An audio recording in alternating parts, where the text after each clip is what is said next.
Locho sampo pa gyo trashi pa tuche tempe trinle yarngonda pegi drolor zampe ze parache palden lame shabla solvade Om Guru Vajradhara Suma Timoni Shasane Karm Uta Vardanya Shri Bhat Varsa Manya Sarva Siddhi Hum Om Guru Vajradhara Suma Timoni Shasane Karm Uta Vardanya Shri Bhat Varsa Manya Sarva Om Guru Vajrat Sumatimo Nishasane Kar Uta Vardanya Shri Bhadra Varsa Manya Sarva Siddhi Om Guru Vajrat Sumatimo Nishasane Uta Vardanya Shri Bhadra Varsa Manya Sarva Siddhi Om Guru Vajradhar Sumatimo Nishasane Kar Uta Vardanya Shri Bhadra Varsa Manya Sarva Siddhi Om Guru Vajradhar Sumatimo Nishasane Kar Uta Vardanya Shri Bhadra Varsa Manya Sarva Siddhi Om Guru Vajra Sumatimo Nishasan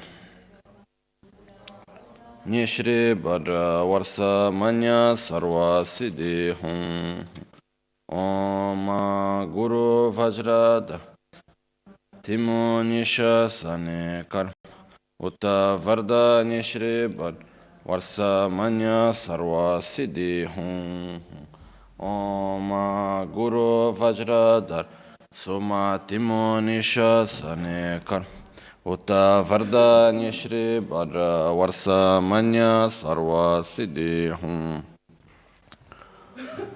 Guru Vajradhara Sumatimo Nishasane Uta Vardanya Shri Bhadra Varsa Manya Sarva Siddhi Om Guru Vajra Sumatimo Nishasane Kar Uta Vardanya Shri Bhadra Varsa Manya Sarva Siddhi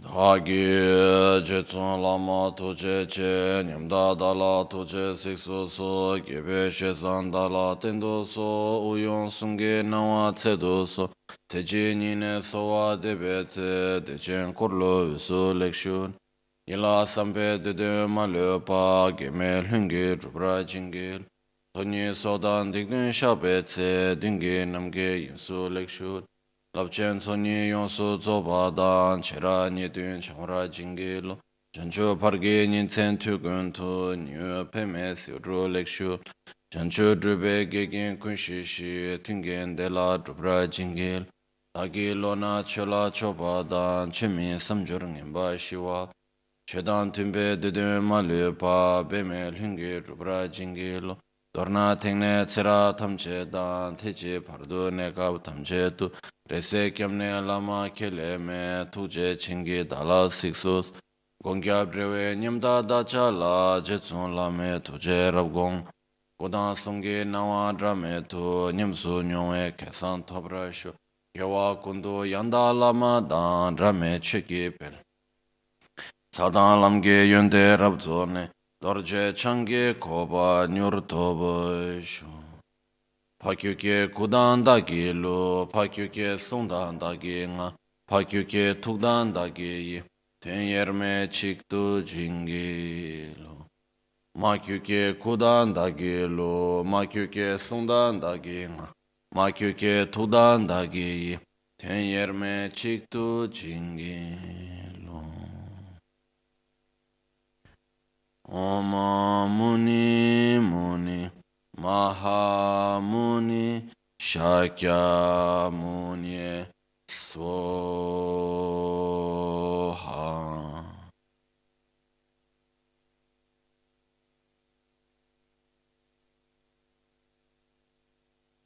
Cominciamo con la Guru Puja. We start with the Guru Puja.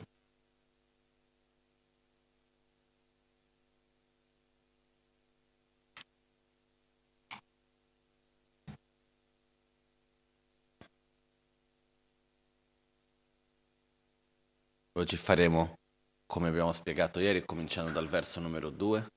So today we will do slightly differently, starting to recite from verse number 2.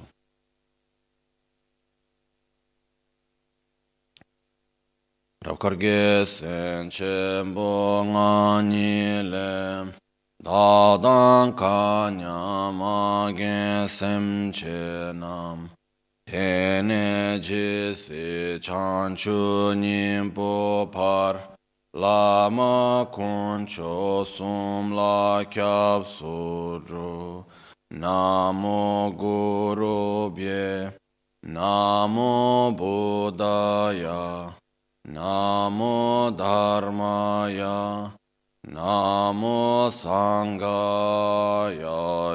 Namo Guru Bhye Namo Buddhaya Namo Dharmaya Namo Sanghaya Namo Guru Bhye Namo Buddhaya Namo Namo Sanghaya Ma simchen kungi tengi chira dani lama lar gyurne simchen tamche lama lai koban chola kobracha Ma simchen kungi tengi chira dani lama lar gyur simchen tamche lama lai koban chola kobracha Ma simchen kungi tengi chira Dani lama lar gyurne simchen tamche lama lai koban chola koparacha ma simchen tamchen ge tundu dagi tsedi nila nyurwa nyur deme sangye lama lai koban ngundu che ma simchen tamche dunga le dre dechen sangye ge sala koparacha Te chirto lamsamo lama lai nel jura nyamso lamwara kyo. Deche ngale rangni lama la kande selve kule veseratso. Chochuru trube nuchu chinlape. Tabaram jambashi yundengi. Köbe keba pünsun topar kyu. Om ahum.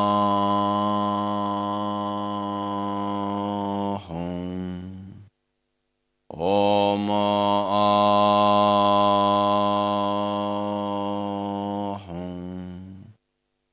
Om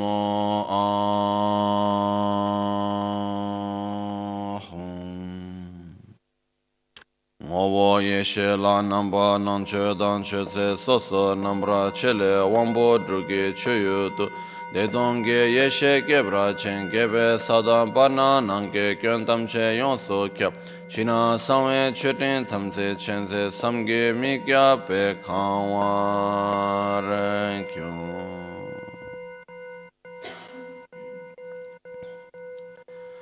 De ton yerme la la yam pra kun san che tin tre pe wo lo ma me ton tre bo yun ze do gu pa sam chen pe tsir do nga bar we rin chen tri ten chu ke ni da ge pe ten ka rin sum den sa we la ma san ge kun ge ngo wo ni Nampa ngurmi tsimpe gelong she chi chani tsum karatro cha ye che che yunpa nyamsha du tsi kangwe long se nam pur kong dam den chogo sum so serdo penshe ulatse tu kar kyabda dorje changwa shechi chani kudongo dodril sungne yinchu markyu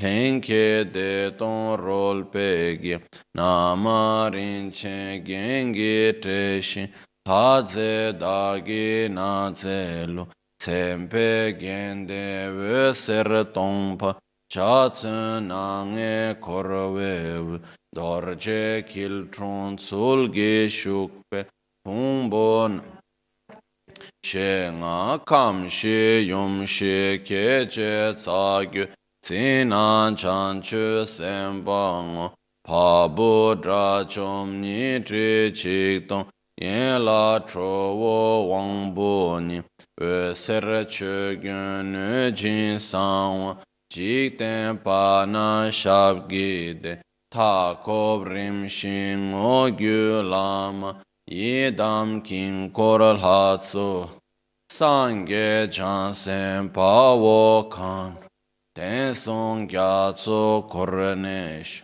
de tar go sum dorje sumse, hungi ve sercha. Ran shin ne ye shepana, Cendran yerme tempa arkyur. Pinsodele chone tu somgi. Sagyu lama yidam koncho sung.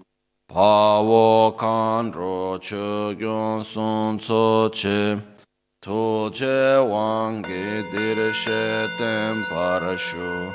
Che na ran shin drowo kundre yang na tso du che sampa chi shin tu kien tse trin le chen kyab kun tam kor che shek sus Omo Guru Buddha Bodhisattva Dharma Pala Saparivar Ehya Hitsa Hum Bam Hum Yeshe Pana Dhamse Pada Nisu Me Parakyu Kange Tuje Dewa Chimbo Ye Kusung Goban Chegyan Kechila Tsetse Lama Rinchen Tabu Ku Dorje Chensha Pemo Chatselo Rabjan Gyalwa Kunge Yeshe Ni Kandu Chiryan Charwe Tapke Cho Murmi Zimbe Karge Narowa Kyabkun Tambe Shabla Chatselo Paja Cheba Chujun Shin Pame Yunden Rinchen Tsogite Goje Bu Jezun Lame Shabla Chatselo Sangye Kungi Ngo Giri Shidon Tamchu Jungene Pazo Kungi Wina Langewa Namla Chatselo Tusun Chochuru Shube Lama Dan Rinchen Chosum Chawe Tamchela Techi Mebe Dunyang Gyatso Che Shindu Nyambe Ludru Chatselo Kyabkwan Chetsun Lama Korchela Natso Chetin Gyatso Bulwani Kule Rinchen Weba Nuyale Chushi Degi Ba Dombo Sima Tenwa Pelepa Parnankan Tishin Pugi Duba Bendori Mumbo Tigi Lalanti Nida Norbo Rabkara Tometso Tonsu Minse Vese Tsegak Gabu Tsenden Kurkon Tigope Puchun Tsochen Koryu Kuneki Roge Chuden Sacha Tongan Lada Mi Shase Lumbopu Natso Romo Chiran Danyele Chungwe Danyi Gyue Sasungwe Sudra Tiro Rikche Pelzimpe Chinan Dunya Lamo Chokunkya Sa Shipeki Cho Shiameto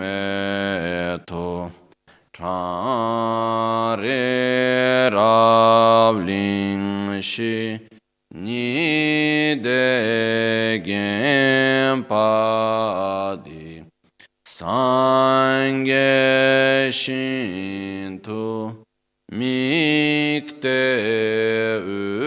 Ulvar Kim Roku Namda Shinglam Che Par Sho Che Wa Trage Linshe Lumbro Che Rinchen Dunda Niwe Rinchen So Kunga Gebe Neche Pinson So Lami Longcho Dogu Terchembu Dawe Simge Pulchon Shinge Cho Gyabgun Tuche Chen La Ulwaragi Yedam Guru Radnaman Kamniryatayami Mashan Yidro Yishin Gyatso Ngo Sishi Namkara Leo Chozengi Dado Gebe Kunge Yidro Shin Jigden Rashengi Gosong Gewe Medo Chiantra Kunsan Chebe Chinsu Bumroshi Lapso Rimni Lange Drendepe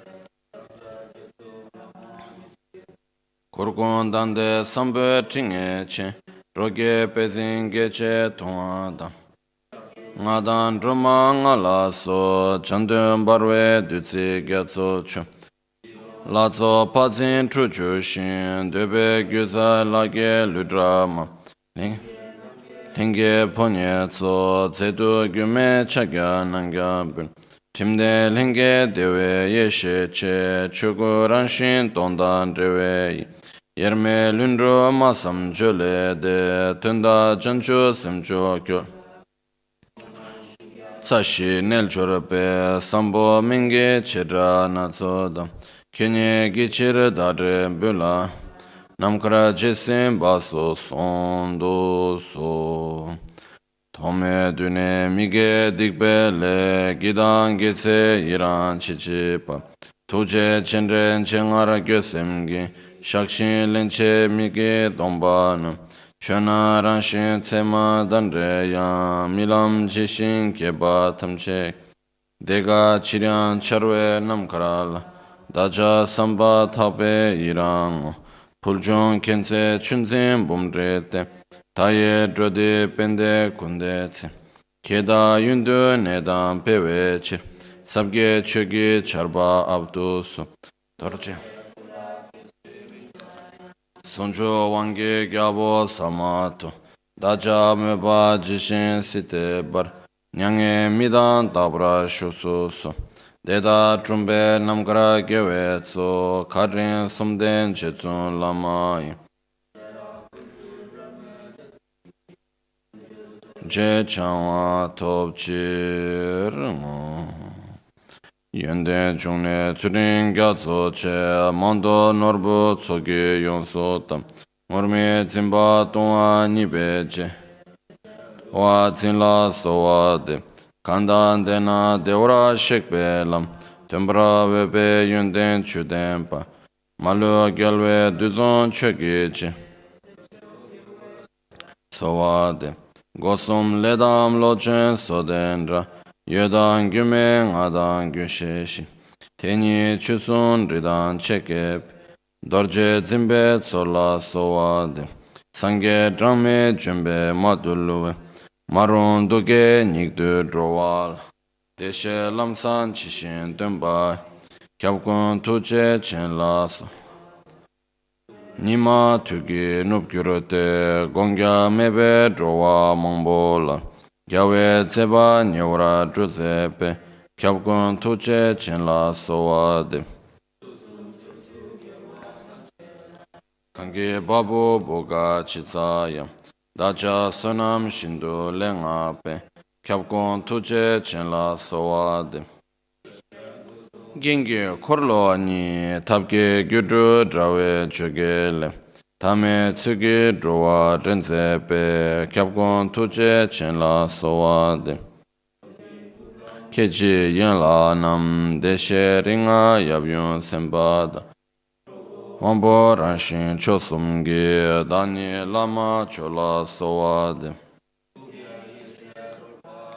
We Kingo Korlo Chewe Dani Te Rige kyabda dorje zimbe tso suncho tambo gunla sowade. Time lenge gawe röbada. Yerme tinyo kungya kungeda. Toma tadre kunsan tuendamgi. Chancho semgo kyola solwade. Kyni lama kyni yidam. Kyni kandro chö gyonte. Tene sonte chanchu pardo. Kyomin kyabshe mitsowe. Didam pardo chimetaryam. Toche chagyu son sola. Si shi jik kunso tengi pachos. Kyöni lama kyöni yidam. Kyöni kandro chö gyonte. Tene sonte chanchu pardo. Kyömin kyabshe mitsolwe. Didam pardo chimetaryam. Toche chagyu sum sola. Si shi jik trol ngodrup. Tengi trol zo pa chosum. Kyöni lama kyöni yidam. Kyöni kandro chö gyonte. Tene sonte chancho pardo. Kyömin kyabshe mitsolwe. Didam pardo chimetaryam. Toje chagyu sung sola. Si shi jik trol ngodrup gunso. Tengi trozo pachosum.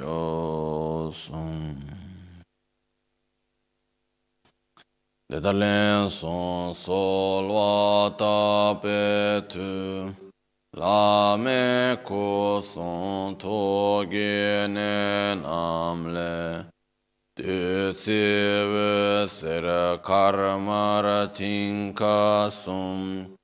Rimdan chik char chungne danik. Rimdan chik char timbale. Dripshi tak chinamda wang shito. Kushi topchi lama nibashik. Geshinti la parekyo.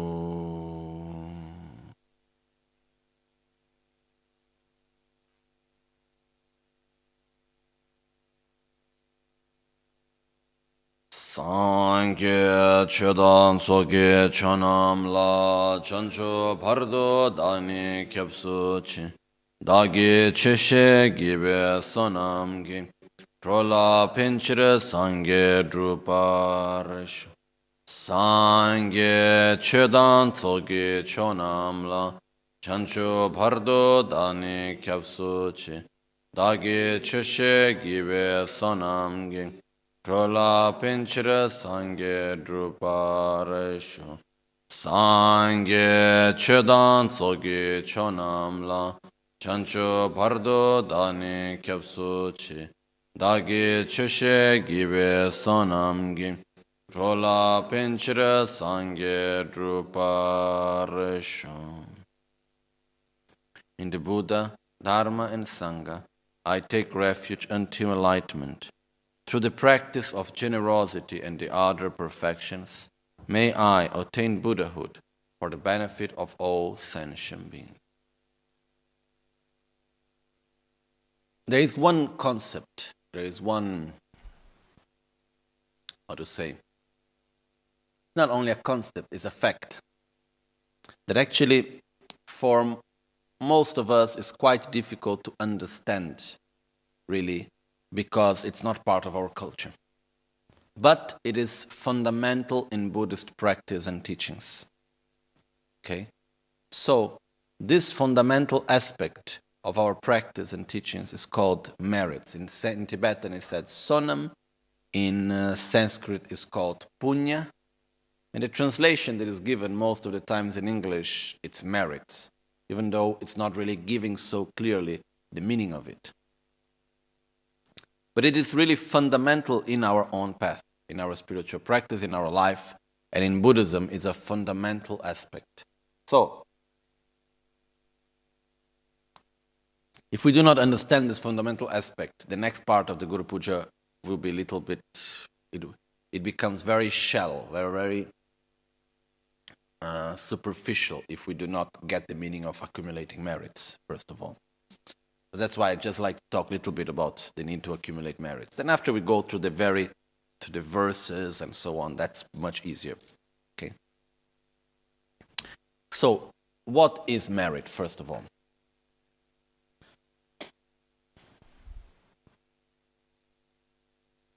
Sonam, punya. We cannot experience any result if we do not create the causes for it. Okay. Whenever we experience a result of something, it's because at some point we have created causes to experience such result. The results that we experience, they manifest mainly in two ways, which is the sensation of pleasure and the sensation of suffering. So, in order for me to have the sensation of pleasure, it depends on the conditions that I have, or the sensation of suffering. It depends on the conditions that I have, which are the other people that I interact with, the environment around me, my own body, and even my actions at the present moment. These are all conditions. These are the conditions, and together with the conditions, they are the causes which I have created in the past. Okay, which were actions that I did in the past. So the actions of the past, together with the conditions of the present, brings me the result. Okay, if we make a metaphor, I don't like it so much, but still I think it makes things quite clear. I can buy anything I want as long as I have the money and there is someone selling it.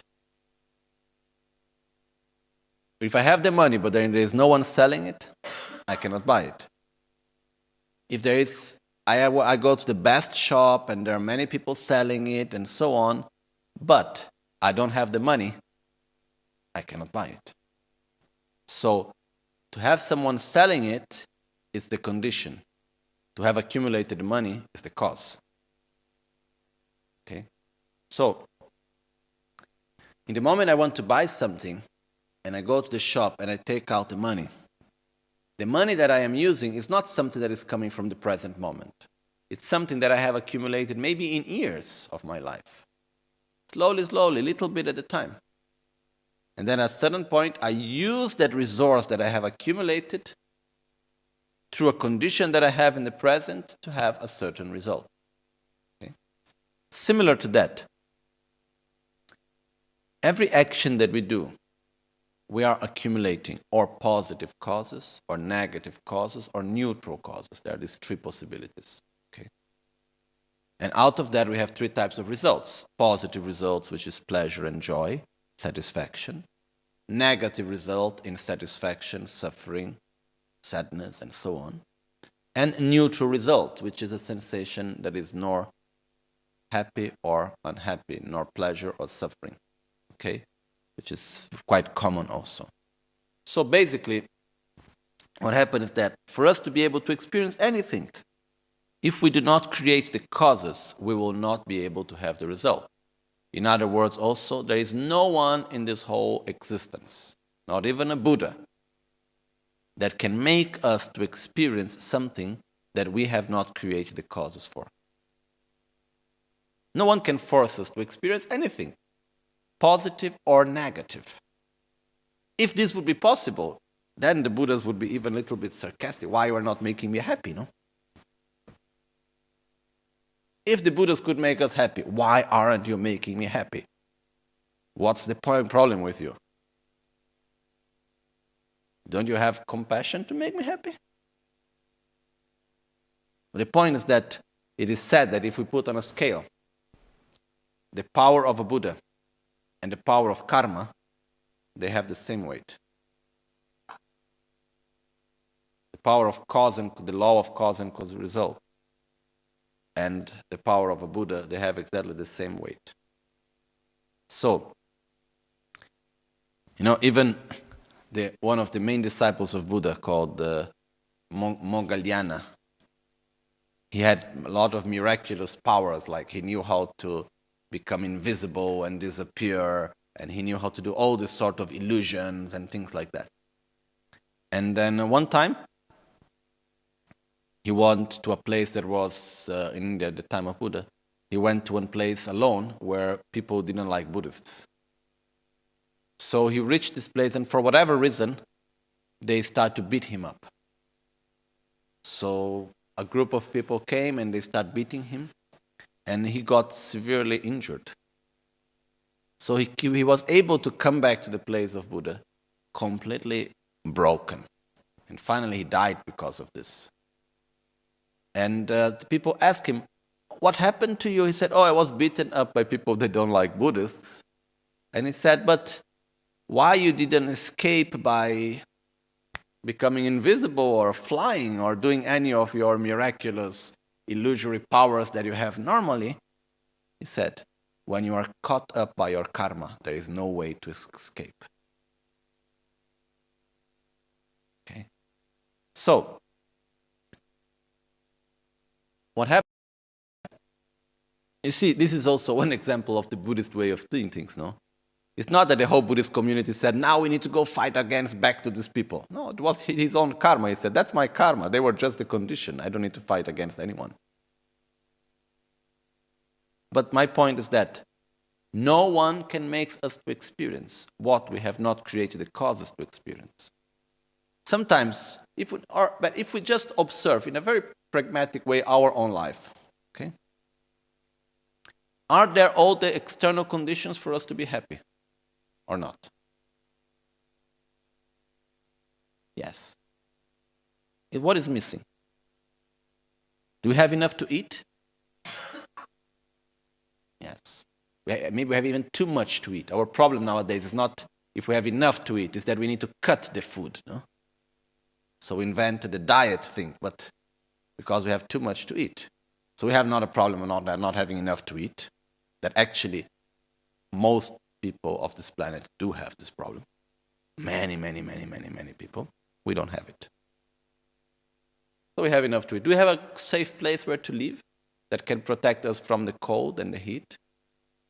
Yeah. What is missing really in our life if we really look materially? What is missing is our own satisfaction and joy and wisdom and compassion and awareness. But from the external conditions, there is everything for us to be happy. The reason why we are not happy very often and the reason why we are not satisfied is because we do not have the merits to be happy and satisfied. It doesn't matter how many good conditions there may be. If there are no merits for it, we may not be able to use such conditions. It's like being in a place where everything is for sale and we have no money to buy it. Sometimes we can buy little pieces. But if we do not accumulate the money, we will not be able to get it. So similar to that, talking from a mundane point of view, in order for us to have things and to be able to be happy and satisfied with it, we need to accumulate merits. We can see this. There are so many people, and this is a very clear example of our Western modern world. A lot of material riches, but a lot of insatisfaction. We have created a world in the West that materially we try to do everything not to suffer.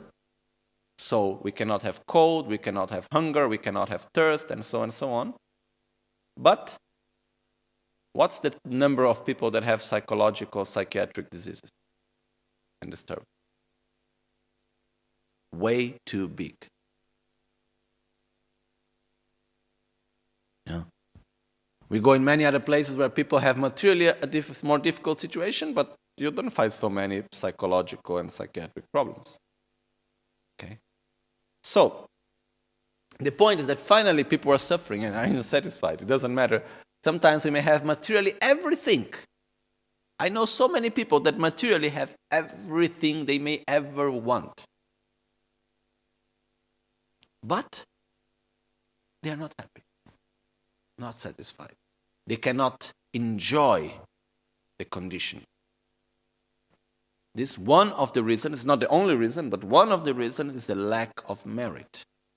So talking from a very material, very mundane point of view, for us to have satisfaction, we need merits. We need to accumulate positive, virtuous causes. From a spiritual point of view, if we do not have merits, what happens is that we can study a lot about Buddhism, for example. We can study about the bodhicitta and love and compassion and the correct view of reality, and all phenomena are impermanent and here and there and so on. If we do not accumulate enough merits, it will all remain just an intellectual understanding. It will not go down to our heart, it will not be part of our existence. We will not realize it. So, it's not enough just to understand. I have seen many people that study a lot, they have a perfect understanding about the whole philosophy. But are they really experiencing this philosophy in their life? No. And it's not because they don't want to. It's like there's no merits. When there is no merit, it's like having the food and not being able to eat it. Being hungry, having the food in front of us and not being able to eat it. No? Imagine that you are very hungry, there is the food there, but when you get nearby the food, you have nausea and you cannot able to eat. Something like that. Sometimes, and from the spiritual point of view, if we do not have merits, we may be able to learn and to study and to have the understanding. We may even do many, many practices and meditation and put effort and so on. But if there is not the basis to sustain the result, there will be no result. So, why? Because in the moment I realize impermanence, for instance, my life changes a lot.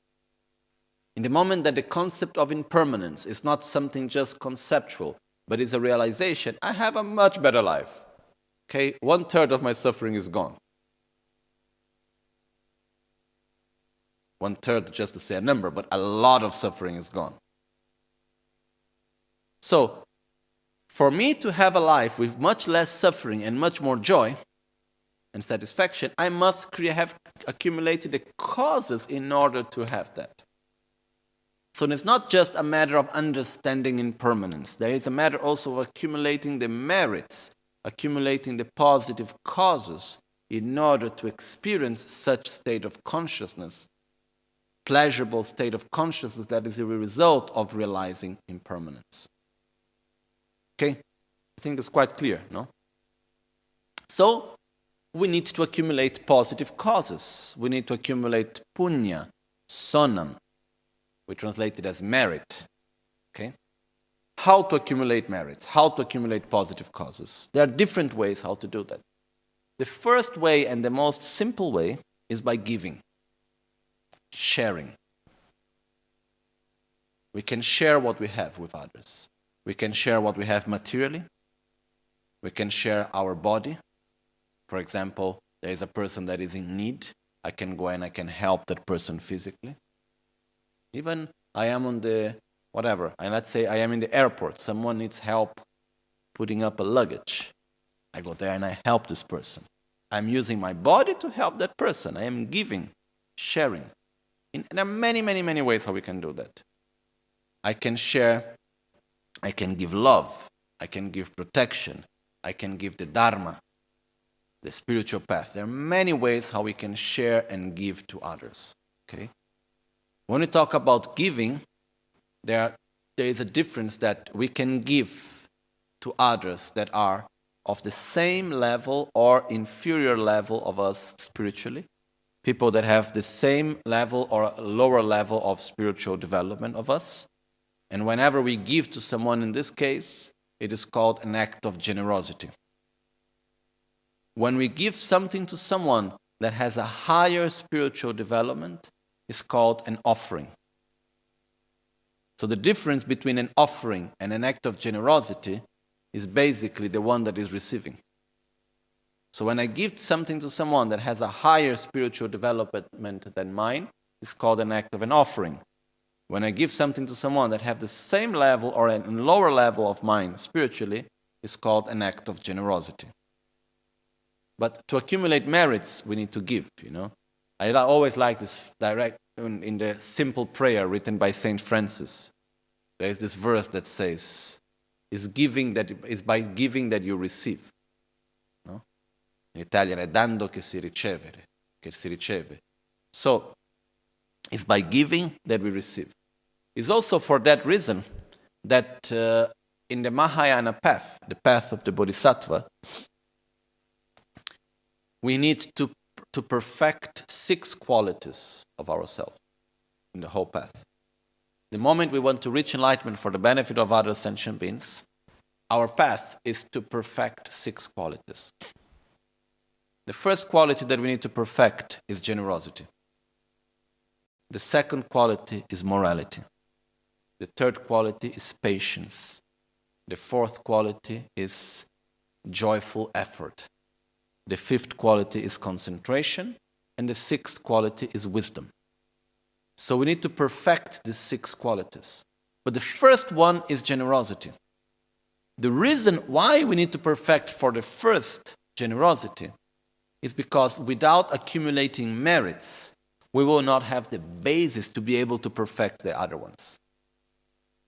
Not only that, even from a very material point of view, if I don't have the minimum material conditions, which is a result also of having accumulated the causes, I will not be able to practice.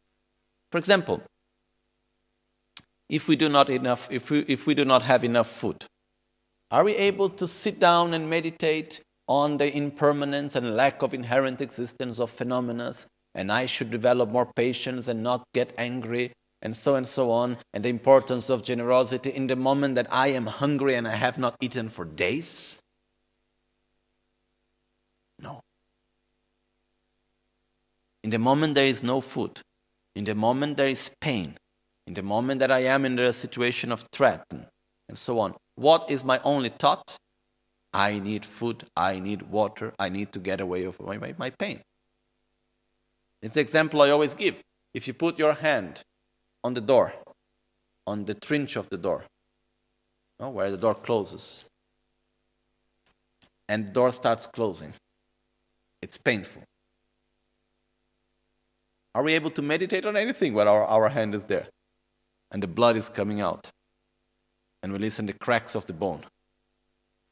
Are we able to meditate on anything at that moment? What is the only thought? I must take my hand away. There are way too many people in this world that are born in this condition, that are born and remain their whole life in pain and hunger. If we are in such condition, we have no ability to practice the spiritual path. Sure, there are exceptions. If a person is already highly developed spiritually, the person can continue to practice and to be generous and to have a mind of love and compassion even in the most worst situations. It's like one monk, he stayed in jail and he was tortured for many years. Many years after, he was, I think, 18 years or something like that. Many years after, he was asked, what was the most difficult thing and the most difficult moment for you during your time in jail? And he answered, it was when I almost lost compassion for the guy that was torturing me. That was the worst thing that happened to me.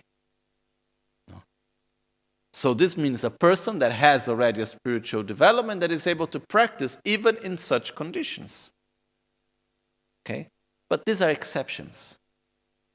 For most of us as beginners in the spiritual path, if we do not have the basic conditions, we are not able to practice.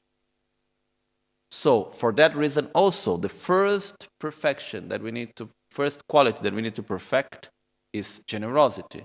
It's because it's by giving that we accumulate the merits, we accumulate the virtuous causes that allow us to have the good conditions in order to practice also. So to give is essential, it's important.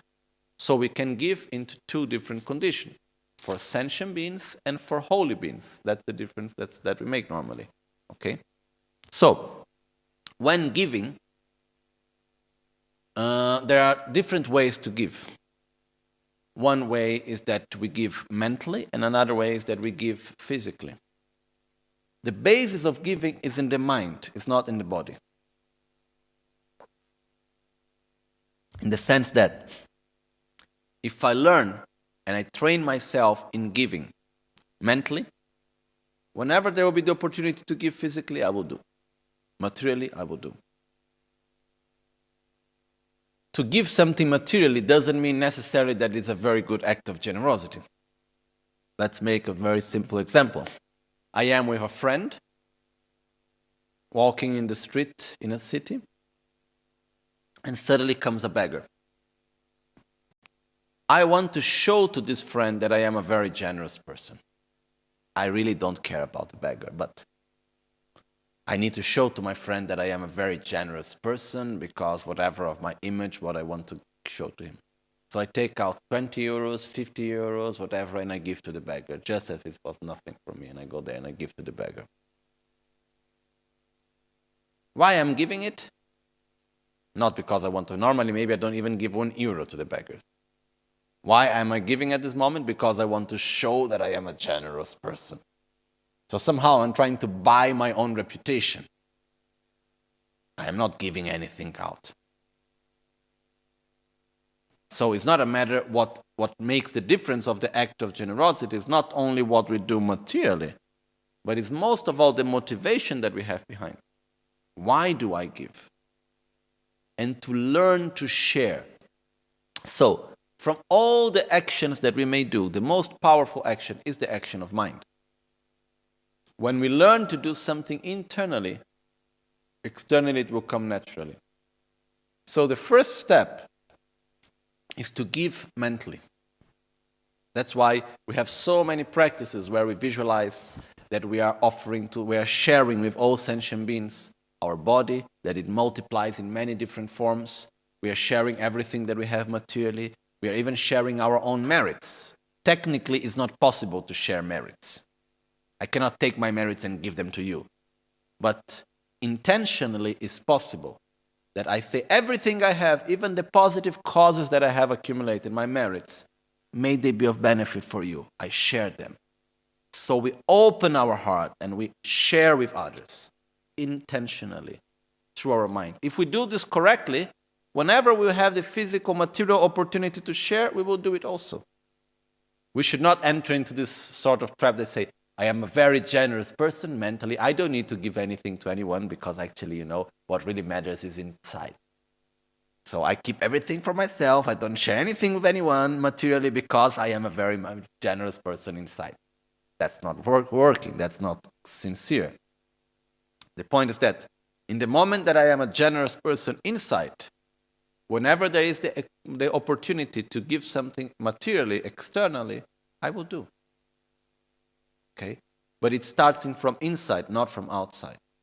So we will do it first by visualization. We offer. Another thing, when offering, there are 3 parts of the act of offering, of the act of giving. The one that gives, the object that is being given, and the one that receives. There are these 3 parts in the act of giving. Okay? Depending on these 3 parts, it will make the action strong or weak. Okay? So, how much merit we accumulate, how much positive energy we actually accumulate, how much virtuous causes we actually accumulate, depends on who is giving, which means the motivation that we put when we are giving, the attitude that we have as we give, so depends on who is giving, what is being given, and to whom is being given. Okay?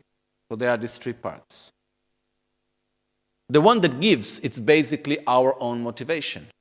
So why am I giving? I'm giving something, the example that I just did before, because I want to have a good reputation, or because I want to help the other person, or because I want to help him and accumulate merits, because I want to reach enlightenment to help all sentient beings. They can have many different levels of motivation. Okay? But it depends on the motivation that I put in the action that I do. For example, someone may say, oh, but if I just want to accumulate merits, maybe it may seem something selfish. It depends on the motivation. Because, for example, in the context of the Guru Puja that we are doing, what is the motivation? I want to help others. In order for me to be of benefit for others, in order for me to be able to help others to get out of suffering, I must get out of suffering myself. I must reach enlightenment myself, because if I do not reach enlightenment, I'm not able to help others. In order for me to reach enlightenment, I must develop my qualities. In order to develop my qualities, I must accumulate merits. So why am I accumulating merits, finally? Because I want to be of benefit for others. So it's not a selfish attitude. Okay? And this makes me remember it's not a story, it's something I read once many years ago, I think maybe 15 years ago or something like that. I was living in India and I used to receive two magazines, which was Newsweek and Time magazine.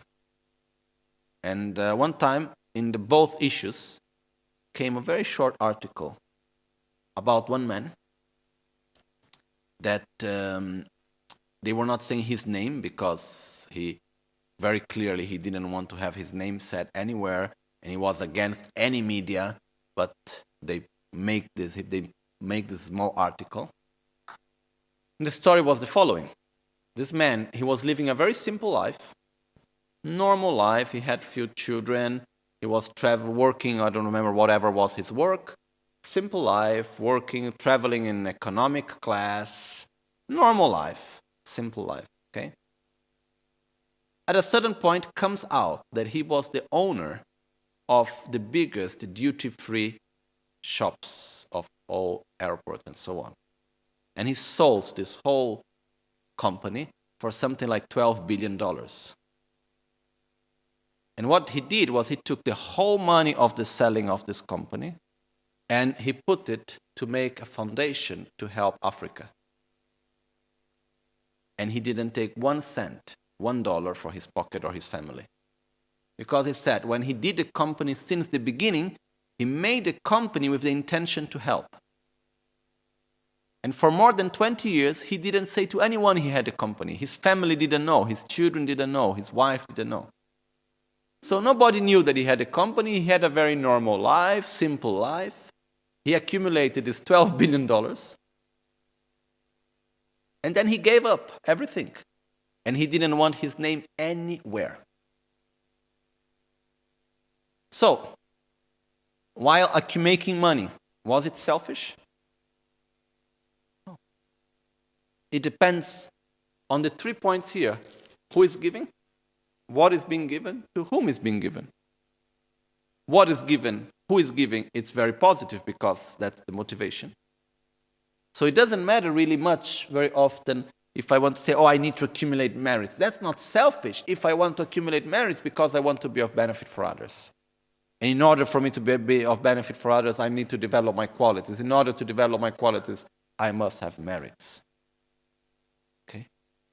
So it depends very much on the motivation that we have, first of all. Second, what we offer. The object that we offer, actually, how powerful it is, it does not depend on the material aspect of the object, most of all, but it depends on the value that this object has to the one that is offering and to the one that is receiving. For example, one time there was, in the time of Buddha, there was one boy. And when he saw Buddha coming, he developed such great faith and respect to Buddha that he wanted to offer something. So he didn't have anything. He was very poor. So he saw Buddha coming with his begging bowl. So he went to Buddha, and he was too short, so he couldn't get to the begging bowl of Buddha. So he had another friend, and one helped the other to go on top of each other. So he took, at the time, sand from the earth. He just took sand, and he poured the sand into Buddha's begging bowl, imagining it as gold, and dedicating the merit for all sentient beings. So he took it and he said, dedicating for everyone with a very good motivation, pure motivation, he offered to Buddha's begging bowl, imagining it as gold. Okay? Through these merits that he accumulated in his other life, he became King Ashoka. King Ashoka was one of the greatest kings of the history of India and this world, and very powerful. He did so much and so on. So it's said that the causes that Ashoka created in order to become king was this offering that he did. What was his offering basically? Was sand, but for him was not only sand, because the attitude with which he offered was offering it as gold with a very pure motivation and so on. So, when we give something, it depends how much value we put for it and how much value the person that receives gives to it. Okay? So, very often people come to me and ask, I need to make an offering. What's the right value of an offering? How much I need to offer? What I always say and what I always do is that for me, the right value of an offering is an amount, which doesn't need necessarily to be money. It's any material thing that I offer. It should be something that is not too less and is not too much.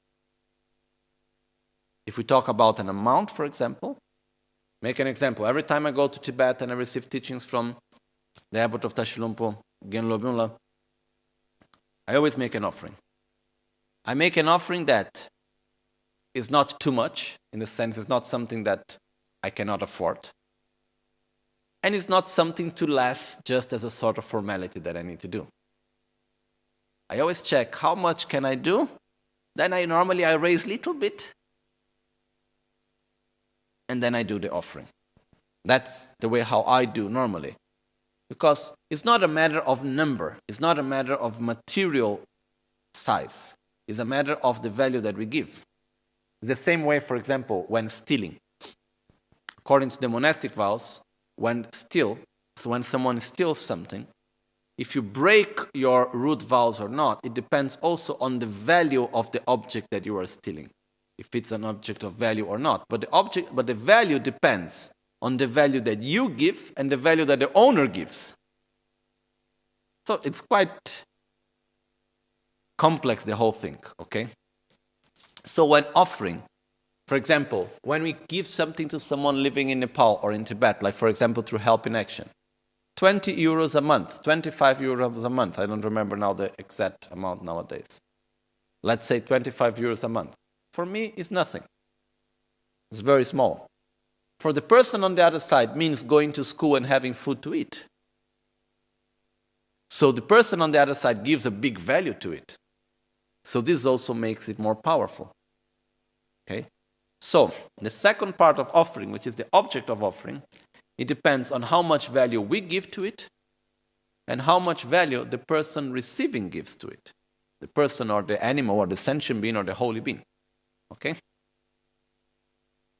So we have these three parts. The third part is to whom I give. To whom I give, it depends also on it says the higher merits, the higher qualities is the person, the object to whom I give, the more results I will have. Also, the more powerful is the action.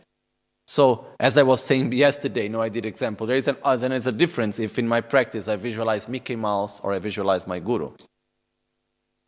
There is a difference in result to whom I'm giving. Okay? So, in the moment that I am making an offering, the object to whom I'm giving also makes a difference.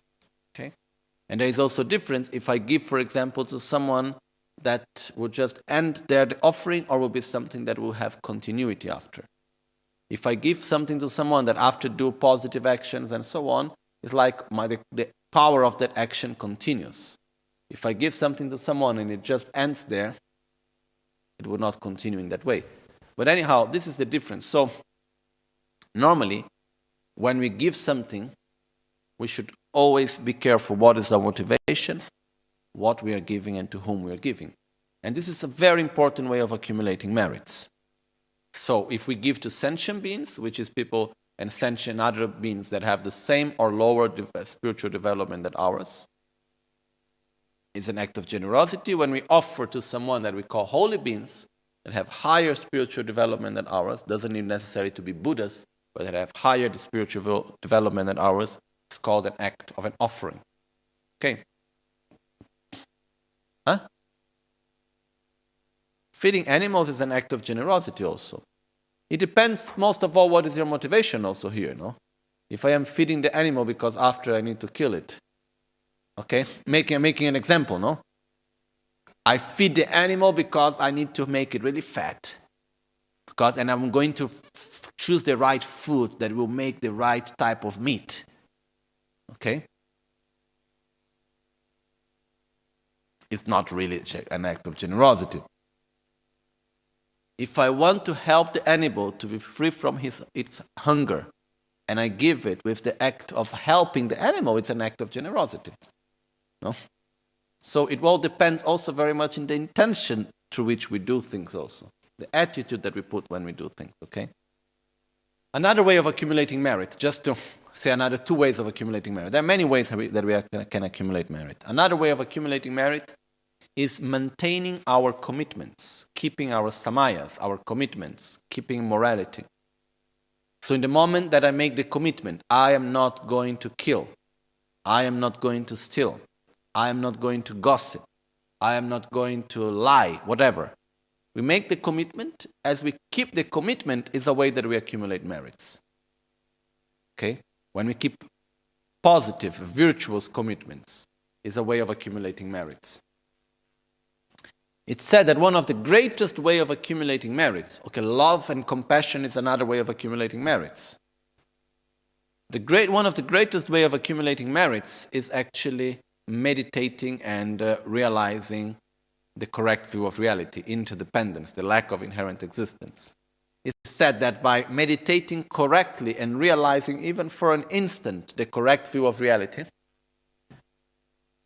one accumulate more merits than making offerings to all the Buddhas, as many offerings as there are grains of sand in the Ganges River. Okay? So it means it's a way of saying that we can accumulate an enormous amount of positive and virtuous energy and merits in the moment that we really understand and touch for one instant the true nature of reality. Okay? So, there are many ways of accumulating merit, but the first and the most simple way is by giving. Okay? So we give to sentient beings and we give to holy beings. And that's what we will do also in the Guru Puja. So we start by doing that mentally. So I did all this introduction now. It was not in my idea today when I came to the Gompa originally to do this. I wanted to go directly to the text. But what happened is that we don't have the concept of merit. And if we do not understand the importance of accumulating merit, okay, we make offerings. And in our mentality sometimes we think that to make offerings means like I want to buy a favor of someone. I make offerings to the Buddhas because I need your blessings. So look, please, Guru Buddha, you need to help me, huh? I'm making offerings to you. So, today I have a special moment, I have an exam to give, I have a new job, I have a special meeting, I have a problem of health. So, I'm going to make a special offering today. So you are going to help me in the right way. This is completely wrong. Okay? The way is like, okay, I have a special need. I need to accumulate merit. So what I do, I make offerings and so on because I need to accumulate the causes. It's not because I want the offerings I do. It's because I need to accumulate merit. It's not because I'm making a bargaining. I'm bargaining with the Buddhas and the holy beings and the protectors. making a sort of bargain. It's nothing to do with that. Okay? Just to make things clear. But sometimes we may think in this way. So, accumulating merit is very important. If we were in a culture that we have a very clear idea what is merit, we don't need to go through all this explanation. We just go and say, okay, now here is prostrations, offerings, and blah, blah, blah. But it's like when I was explaining self-healing to my teacher in Tibet. It was so easy. Because I don't need to go through explanation of any concept, just go to the very essential points, you catch everything right away, But because we don't have the basic concepts, for example, of merit, we need to go through it. Otherwise, it becomes shallow, it becomes superficial, the whole thing. Okay? I think it's quite clear, no? We start with the actual text and we get to verse number 18. And in verse number 18, we start with what are called the 7 limb prayers. The 7 limb prayers are called 7 limb prayers also because they are not the main part of the practice. They are like branches of the practice that sustain the actual practice. So the 7 branches are prostrations, offerings, openly admitting our mistakes, so purifying our negativities, rejoicing of merits and virtue, requesting the teachings, requesting Guru Buddha to remain with us, and dedicating our merits. Okay? In our path as a whole, it is divided into few parts such as we have first generating the motivation, accumulating merit, purifying the negativities, requesting the blessings, and meditating on the gradual path to enlightenment. We need to follow this path. So that's how also, this is part of our path, and that's how also the Guru Puja is structured. Okay. So, when we start with the 7 limb prayers, or the 7 branches, the 7 branches or the 7 limbs are not just something to recite. Actually, it's an inner process that we need to develop every day that will sustain our practice, which are doing prostrations, making offerings, purifying our negativities, rejoicing, and so on. Okay? So, we start by the first one that is called making prostrations. As we just did talking about offerings, we need to understand why to make offerings and why to do prostrations. And in these teachings, personally, I want to give emphasis in the reason why we do or make offerings and the reason why we do prostrations more than in the actual verses of the prostrations and the verses of offerings. We can go into every verse and see the meaning of every one of them, what qualities we recognize when we do prostrations in this verse and the other verse, and so on and so on. But more than that, it's first of all important for us to understand why to do offerings and why to do prostrations. Because if I do have this understanding, then it will be much easier to understand what type of offerings are there, to whom I do prostrations, and so on and so on. Okay? So, prostrations. First of all, we have 3 types of prostrations. Prostrations of body, of speech, and of mind. We do prostrations of body when we physically pay respect. Okay? So we can do prostrations of body simply by jointing our hands in our heart and bowing forwards. I can do prostrations of body by putting my hand in the crown, forehead, throat, and heart.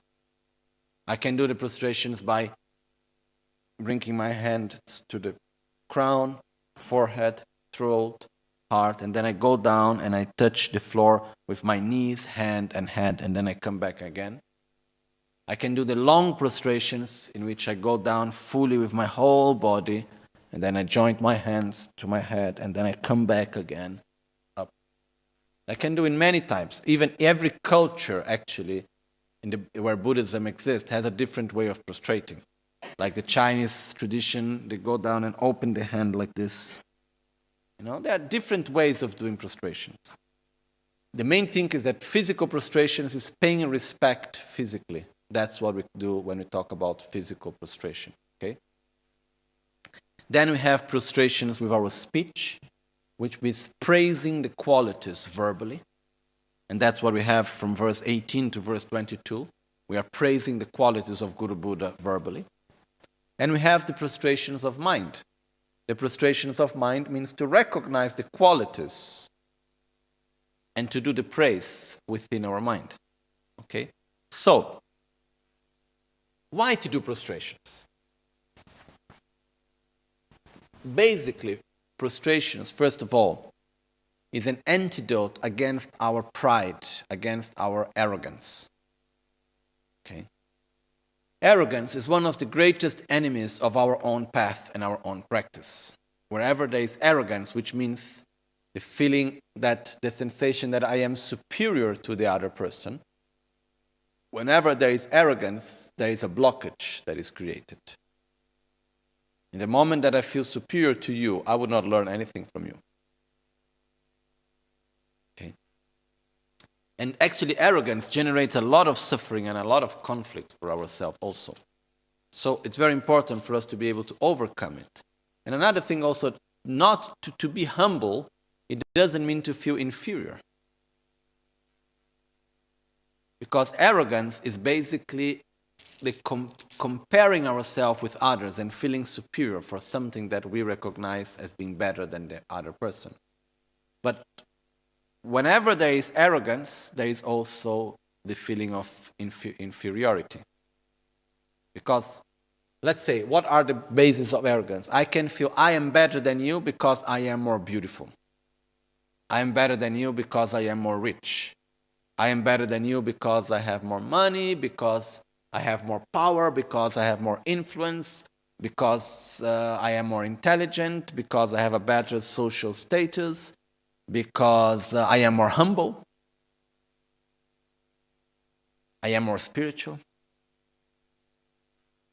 I can have many ways how I feel superior to others. But let's say I feel superior because I feel I am more beautiful. Okay? So I look to a person and I say, oh, I am more beautiful than you. No? What happens when I see someone that I think is more beautiful than me?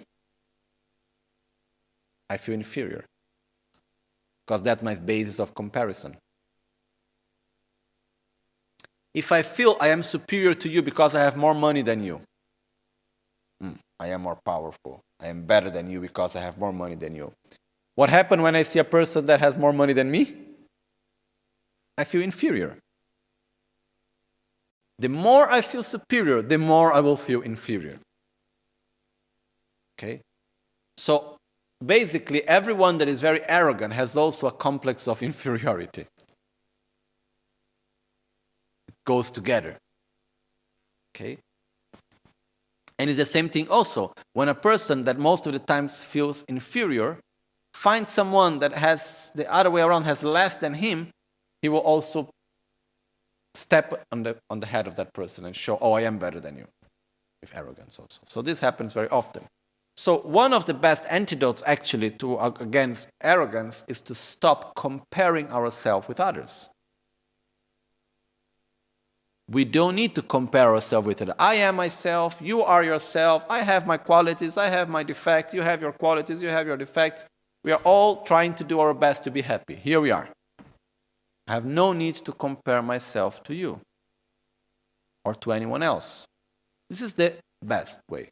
But there are also other things that help us. For example, in our spiritual path, if I am open to others, I can learn from everyone. If I am closed, I cannot learn.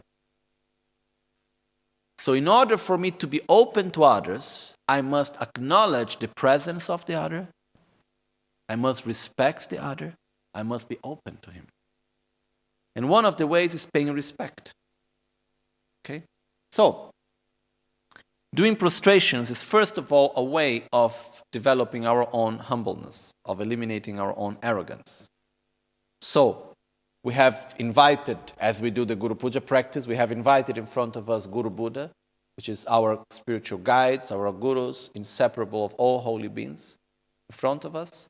And the first thing that we need to do is to acknowledge their presence, is to pay respect. So we do that by doing the prostration. And this is a way that actually we really, open ourselves to the other. Because if we do not open, we will never be able to learn much. We get closed, not able to receive, we're not able to connect. It's like if I enter the room, it can be in an office, it can be anywhere. Okay? Let's say I go to an office, and I don't say good morning to anyone. I just go, I do not acknowledge the presence of the other person. Then I do not connect with other people. When I go to a place, the first thing that I do, I just go there, I look to the eyes of everyone. 1 minute. Good morning. Hello. Just acknowledge the presence of the other person. Then you create a connection with the other person. Then you open yourself to the other. Okay? Otherwise, we simply don't create any connections. So, the prostration is a way that we open ourselves to others. The prostration is a way that we create such connection. And in our spiritual path, it's something very, very important. Somehow in the West, we do have the cult of individuality. So we all must be self-sufficient. We all must do not depend on anyone. As long as you don't need to depend on your parents, you should be self-sufficient. Get your own house, get your own job, do not depend on anyone. We feel guilty if we need to ask anything to anyone. Okay? So, we have also, together with that, there are good things in it and there are bad things of it. Okay?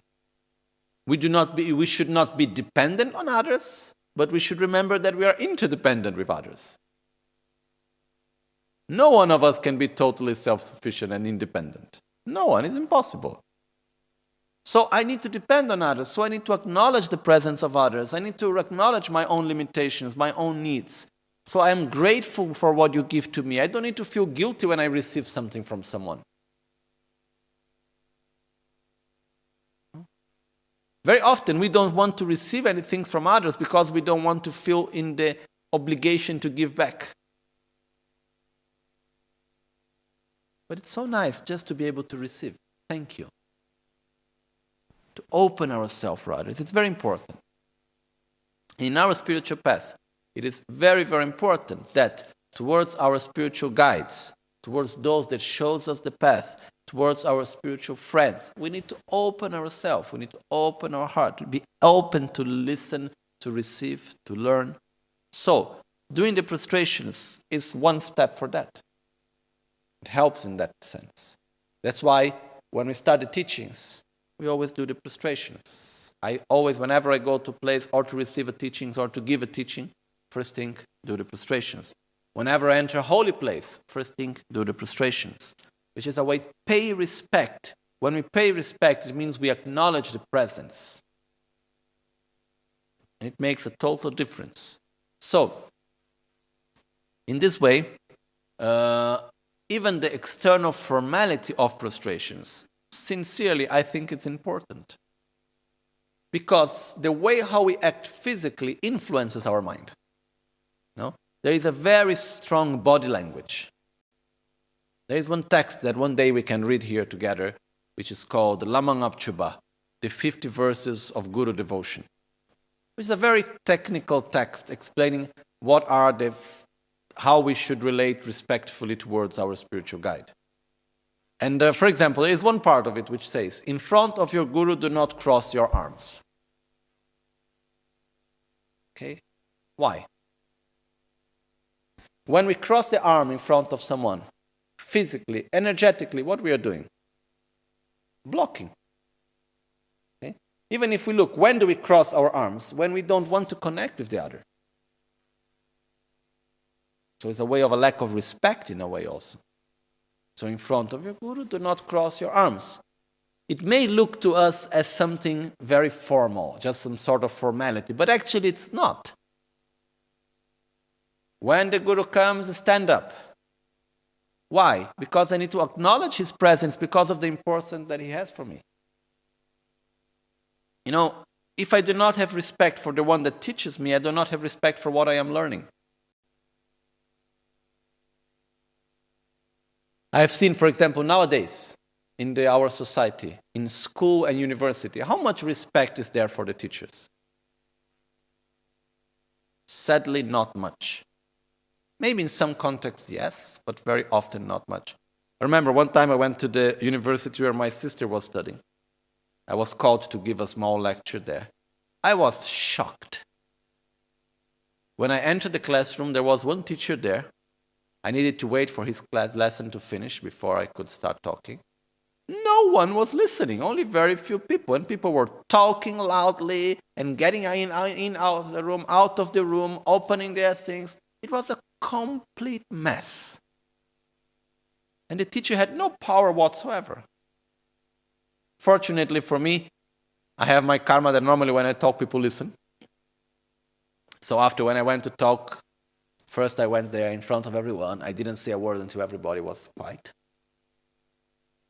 Took maybe a few minutes. Then we start talking and then able to catch their attention, and then they were in silence. But no respect for the teacher. Okay? I was quite shocked. I am used that in the monastery when we go to receive lessons, maybe okay, we aren't going maybe to the other extreme, not extreme, but to the other side, no? Where when you enter the classroom, which is like where we go for the teachings, you always enter with an attitude of respect. When it finishes the teachings, you never go out until the teacher said, okay, now you can go. When going out, always stand up and never give the back until you are not out of the door. Many ways, that's how I learned. That's how I studied. You always, you do questions when you are supposed to do the questions. You never ever answer back. You never ever stand up and go just like that. If you need to go out, you ask permission. You know, many ways which actually are formalities, but that helps us to cultivate states inside our mind. So I make an example. Since I was a small kid, I always had this very natural way of being very respectful towards my teachers, especially at Tok my Guru.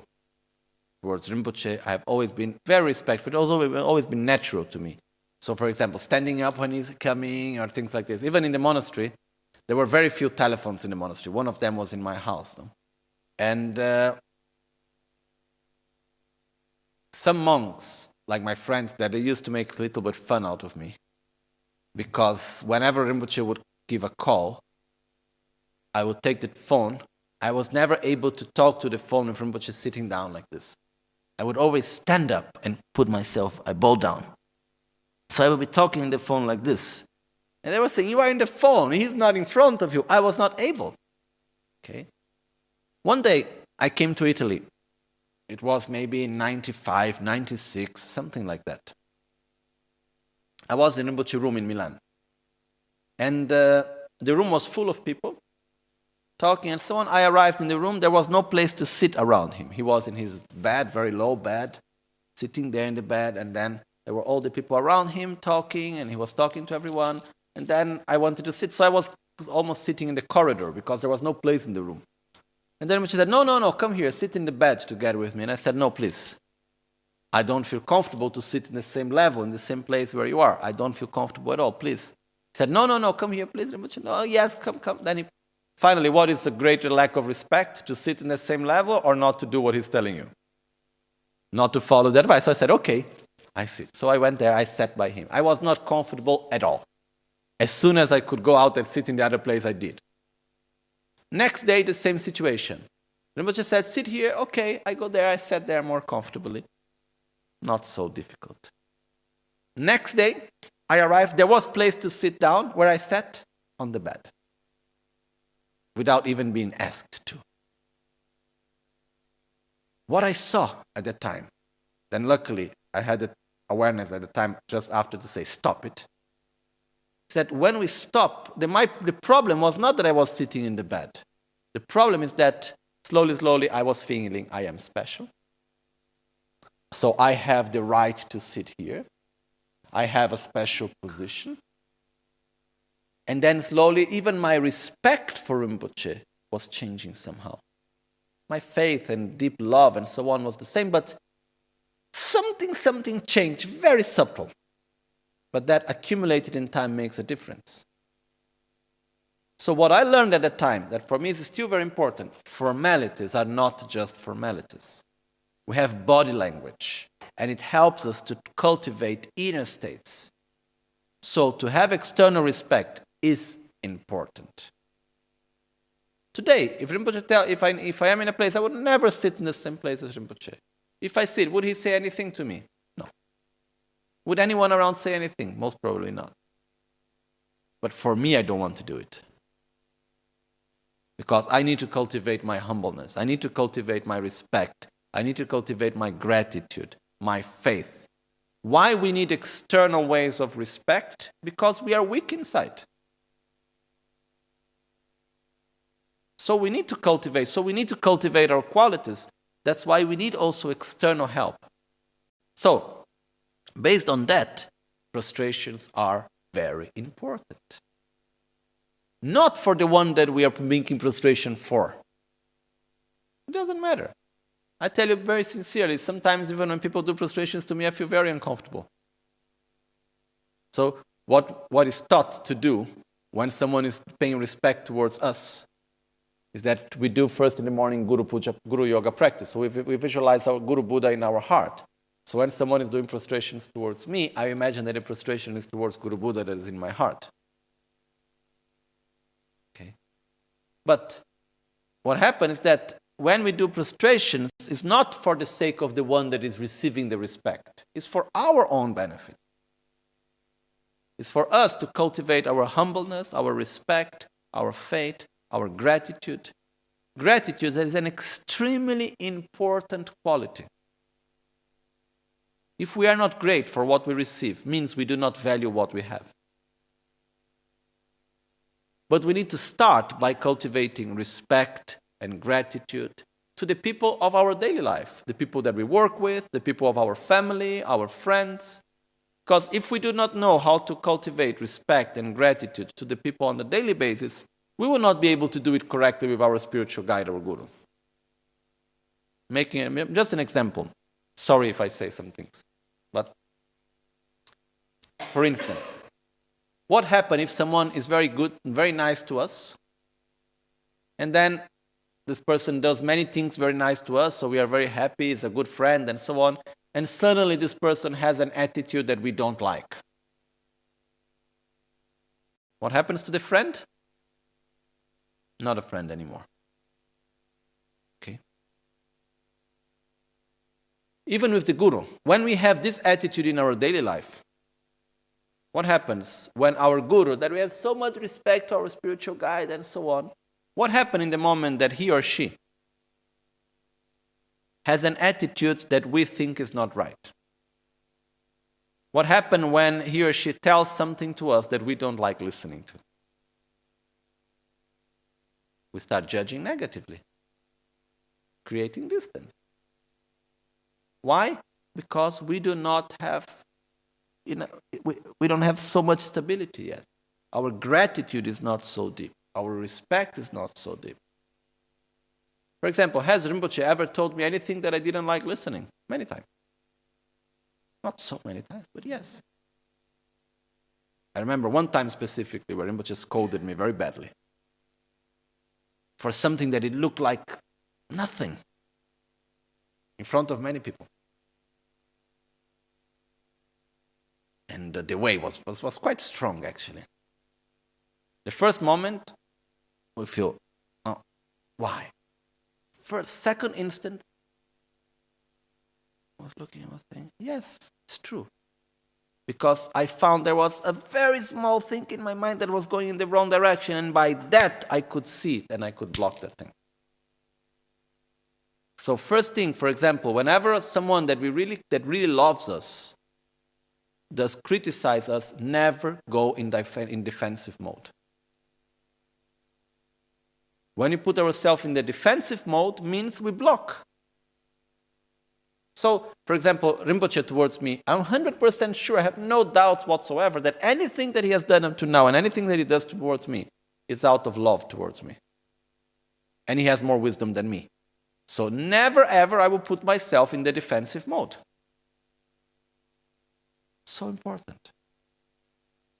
But if we are putting ourselves in the defensive mode in our daily life with people around, we will do this with everyone. We will do this with the Guru. Even Buddha coming here, we will do that. Okay? So, to pay respect, to cultivate gratitude, it's so important for us. That's why making prostrations is important. Sure, it shouldn't be just an external formality. It's something that we do from inside, first of all. That's why, for example, do we make prostrations at the beginning of teachings? Yes. Is it anyone ever requested to do it or forced? Never. If a person wants to do, wonderful. If you like to do, it's for you. It's not for anyone else. So if you want to do it, good. If you don't want to do, okay. It's not a matter of external formality that everyone must do it. It's not that. It's for our own self. But it's really important. So because of that, we do prostrations. And also prostration is a wonderful practice, even to do like 100 prostrations every day. Physically is a very good practice. Maybe someone is saying, oh, it's difficult, it's tiring. Why? To stay running without moving, on the gym. It's a bit strange, huh? But okay. So, does it make your body tired? Yes, to do prostrations also. But it's a practice where you bring benefit for the body, benefit for the mind. You accumulate merits, purify negativities, cultivate humbleness, gratitude, respect, faith. It's wonderful. I have did it for a long time. And one of my teachers, like Geshe Thupte Rinpoche, he does all his life, not all his life, but since a long time, every day 100 prostration. Ling Rinpoche, that was one of the masters of Lama Ganchen and one of the main gurus of His Holiness the Dalai Lama. Until the last moment of his life, he did 100 prostrations every day. And he was quite fat actually. It was not even that easy, I suppose. So also is this to say, doing prostrations and making offerings is not something for beginners. It's not something, you are in the beginning, so you should do prostrations. It's for all of us. It's for our own benefit. It's for our own practice and development. Like doing offerings. The great master Atisha, Dipankara Sri Jnana, that is depicted on the first main painting there. Atisha was one of the greatest masters of Buddhist history that brought Buddhism to Tibet second time. Our lineage comes directly from him. Until the last days of his life, he was making offerings on the altar. And in the end of his life, he was there in the front of the altar. His hands were shaking. He was not able even to stand up so well. He was sick. Then one day, one of his attendants, disciples came and said, Master, please, you stay in your bed, you sit down. I make the offerings in the altar for you. And he answered back, do you want also to eat for me? So, it's something that is for our own benefit. And it's something so important. But at the same time, it's something that or we experience it or we don't understand it. My own experience is that to cultivate respect, it's very important for my own development because it means I value my path. If I give respect to the doctor, it means I give respect to the medicine and I give respect to the process of cure that I'm having. If I give respect to the teacher, it means I give respect to the knowledge that I am receiving. If I give respect to the guru, it means I give respect to the path that I am following. So it's very important to develop gratitude, respect, faith, and so on. And doing prostrations is one of the ways of doing that. Okay? So, we will stop now for lunch. Then after that, we will read the verses of prostrations and go through each one of the verses and the verses of offerings. Now, this morning, we went through the need and the importance to understand why to do offerings, why to do prostrations. Then the actual verses are quite simple. We can go into many details, but we are not. They are quite simple to go through it. Okay? Okay. Omaha Jetsun Lame Kotse Rapten Che Namkara Trinle Chochur Gepada Losan Tempe Dreme Sasumgi Drove Munse Tatu Ne Gyurchi Nimo dele tsendele, nime kunyan delekshin, nintsen takto delekpe, kuncho sumge jing, kuncho sumge ngodrutso, shisho. At dawn or dusk, night or midday, may the three jewels grant us their blessings. May they help us to achieve all realizations and sprinkle the path of our lives with various signs of auspiciousness. Oma Hum, Oma Hum, Oma Ahum, Damba Lame Sangye Rinpoche, Kyoba Lame Tamcho Rinpoche, Remba Lame Gendu Rinpoche, Kamne Kuncho Sumla Chöpa Bul.